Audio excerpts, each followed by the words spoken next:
with a little Kodak Black right here. Skirt at the end with the cutback to the end zone.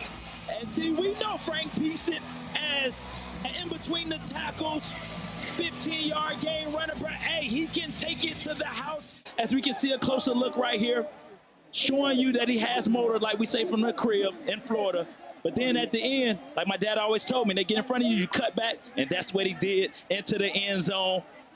And that got to go on your highlight tape. That might be the first play on the highlight tape. Making his third career start here today in Murfreesboro. Jake Lang is a true rags to riches story, entering the season as a walk-on, not traveling with the team, and today will make his third start. Coaches say he is a film junkie, and so we're going to see if Jake Lang can have that great game today. Chase Cunningham, the quarterback, is going to get them there. Yes, Chase Cunningham has been lightning in the bottle, 14 touchdowns over the last 4 games. I expect Chase to have a great game in the air and on the ground with his legs today. DQ Thomas. DQ Thomas is having another all-conference year, 2 interceptions, 2 sacks, 10.5 tackle for losses this year, which puts him first in school history. So I expect DQ Thomas to have a great game today.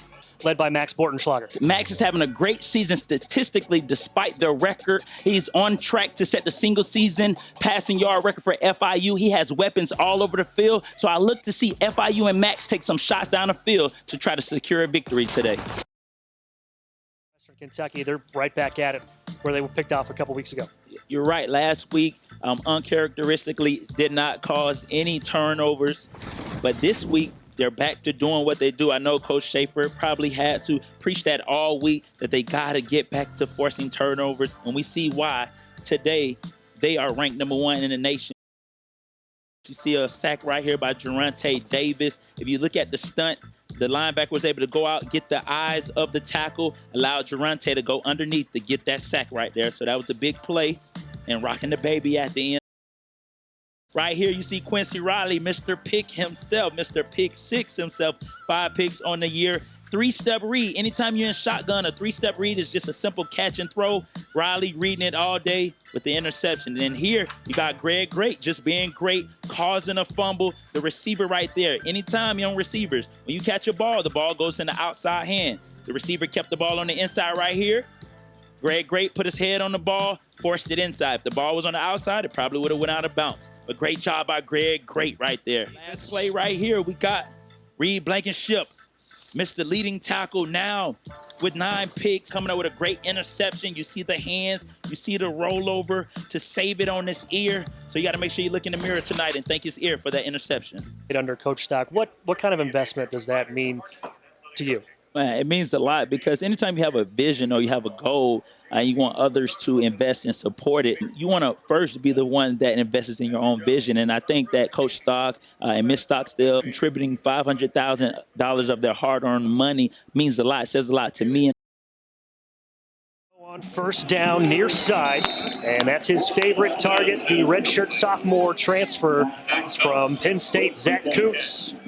And we see Old Dominion going to their go-to player in Zach Kuntz. Handoff, the middle is going to be Blake Watson. That's going to be close to a first down on 2nd and short. And Jeremy, we'll see Old Dominion run a lot of those read option kind of zone read looking plays. But Hayden Wolf's not really running anywhere. Yeah, and I think that limits you on offense if you don't have a mobile quarterback where you're running the zone read, but there's no threat of the quarterback running. Because as a defense, you're just going to key in on the running back. Reed throw over the middle and off the hands of Ali Jennings. And I think Hayden Wolf would like to have that throw back. They ran an RPO, faked it to the running back, and had a slant route that was open but did not connect on that play. Starts this season, throwing on 2nd down across the field and into Blue Raider territory as Jennings, a strike from Wolf. And we see Old Dominion making sure they're getting the ball in their playmakers' hands. They went to Jennings, they went to Kuntz, and they went to Watson, all on the first 4 to 5 plays. So you can see their strategists get the ball in their playmakers' hands. 2nd and 11. Watson again bounces around to the outside, slips out of 1 tackle, picks up a nice gain before finally. If only we had the tearaway jerseys. Right, only if you had the tearaway jerseys, but jerseys are made a little bit better nowadays. And that benefits the defensive players, really. So now you have something sturdy to grab onto to get the offender down. 3rd down and 2 for Old Dominion.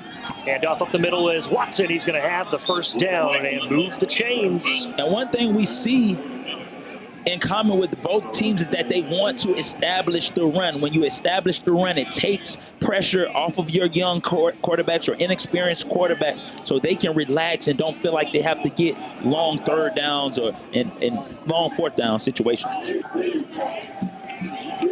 Wolf to throw. And he just throws it away as the pocket was starting to collapse just a little bit.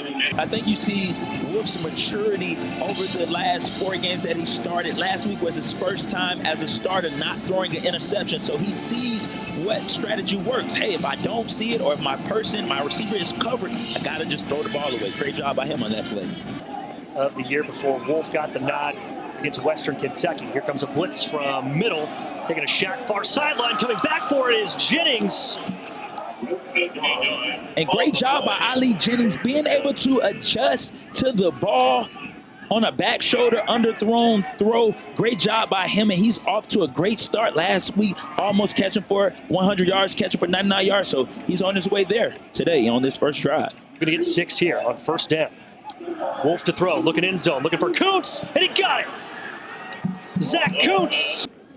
And Zach Kuntz is showing you why he's one of the best tight ends in the nation coming into the game, 2nd in the nation in receptions. And right now, that is a matchup to watch all game long. Zach Kuntz versus Reed Blankenship. And right now, Zach is up 1-0. And that is Mr. Pick himself, Quincy Riley, with his 5th interception on the year. He read through the 3-step read and drove on the speed out. And that's something he probably was looking at all week with Coach Gilstrap, that FIU loves the speed out, and he jumped it and took it to the crib. Great job by Quincy Riley. Petaway just ran a 40-yard dash. Looked like he was at the NFL Combine. Nobody touched him and ran through the goal line. Great job by him. Great blocking by the O-line. And what a great play call and execution by MTSU and their offense. DQ Thomas being able to capitalize on the overthrow, not only catching the interception, but then taking it to the crib. And once again, you see the mobility by Pilgrim coming into play. He was able to provide extra time by moving around in the pocket. He scrambled with purpose, not to run, but to find an open man. And touchdown, 6th touchdown of the year, still no interceptions. Great job by Tyrell Pilgrim.